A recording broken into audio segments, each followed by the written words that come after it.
Now moving on to another individual that Chris Brockman, you said before, you don't know if you believe it or not. Well, yeah.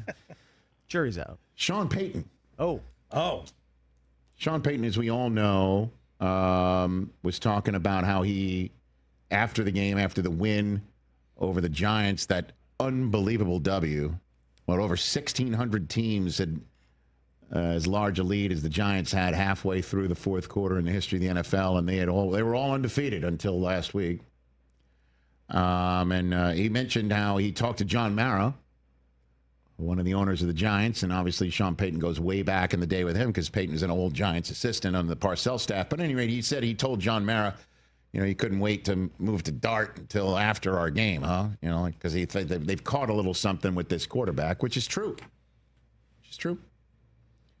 Russell Wilson then clapped back, a very rare Russell clapback on Twitter, saying that called him classless act. Classless. Here we go.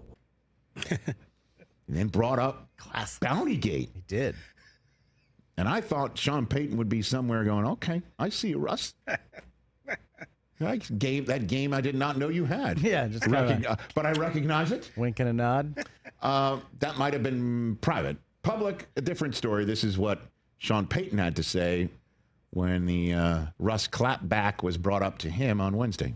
I'm sure you saw Russell on social. I did. Look, in the euphoria, the way that game unfolded, that was strictly about Dart. I mean, and I that was in no way, shape, or form anything that was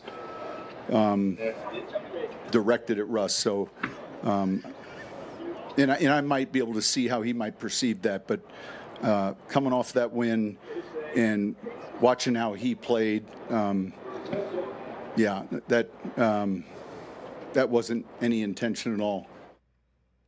The truth shall set you. What is that?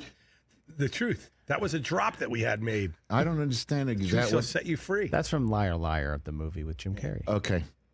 I didn't understand a word of it. Look, Sean Payton, we all know, has an edge to him, and I'm sure that he was taking a slight dig at Russ and is just putting on a nice public face. I don't believe him. You don't believe him? No. I believe he was telling the truth to Mara, that to Mara he might have been referring to Russ. How does he not refer? How does that not refer to Russ? Exactly. That's but what I I mean. think when he was sharing it, he kind of lost that might be taken that way by the rest of the world. So I kind of think that when he might have said it privately to Mara, he was admitting, couldn't stick with the guy. I made the worst, biggest dead cap cut in the history of the National Football League. Right. Couldn't stick with him. You had to go to the kid and get a breath of fresh air just in time for us.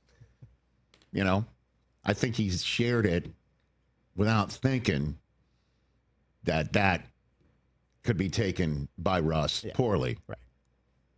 What do you think, TJ? I remember last year there was or 2 years ago when Russ was still in the Broncos. There was a point where Sean kind of dressed him down.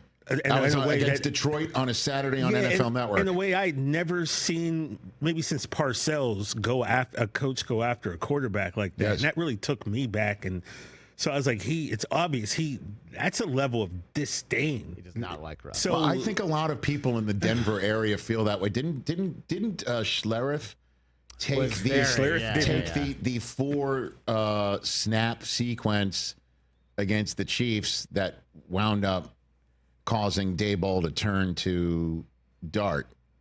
That 4 snap sequence where all he had to do is throw it in the end zone and risk an interception and see what flies, and instead he threw it so far up the tunnel that it was a penalty. Called selfish. Right. He called it selfish, that he thought that Russ didn't want to have an interception on his docket. One thing I'm just wondering that the Denver people just have, and Russ must know it. Yeah. So, I mean, just to be honest, it is kind of wild because Russ takes, in my opinion, far too much criticism from people. And it was kind of nice just to see him say something, man. People trash talk that man so much, and in my opinion, pretty disrespectful talk, a lot of it. Yeah. And so it's nice to kind of see him go at least, say, right, and give a letter that comes after D&E to you, to someone talking. He turns the cheek a lot. Yeah. And this time around, he showed the bird, if you will, on. And even at that, he didn't really go that hard at it, but it was just nice to hear him say something. Yeah, he even put like the laughing emoji after, like, oh, haha, Well, we're all it friends. was hashtag Let's Ride, which is the old Broncos country. That's right. All right. Hey, you made it all the way to the end. Thanks for that. Check us out every single day streaming live on Disney Plus and the ESPN app 12 to 3 Eastern.